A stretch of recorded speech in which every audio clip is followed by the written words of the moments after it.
హ్మ్. ఏమి ఉండదు. హ్మ్.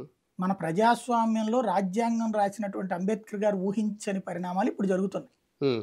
ఆయన చక్కగా రాసుకొచ్చారు. హ్మ్. ఒక దాన్నేమంటారు, ఒక్కొక్క వ్యవస్థకి మధ్యన సున్నితమైన గీత గీశారు. హ్మ్. ఆ గీతని ఈళ్ళు చెరిపేస్తున్నారు. అందరూ అంబేద్కర్ గారిని అభిమానిస్తున్నారు గానీ, ఆ గీతని చెరిపేస్తున్నారు. హ్మ్. ఎట్లాగా? రాజ్యాంగంలో పొందుపరచబడింది ఎవరు గెలిచినా కూడా, గెలిచిన ప్రజాప్రతినిధిని చూడమన్నారు. హ్మ్. పార్టీని చూడమనలా. అదే. హ్మ్.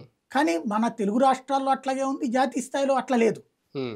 ఎంపీల విషయంలో ఆ ప్రాబ్లం లేదు అవును. జాతీయ స్థాయిలో. కానీ ఎమ్మెల్యేల విషయంలో అయ్యే నడుస్తున్నాయి తెలుగు రాష్ట్రాల్లో.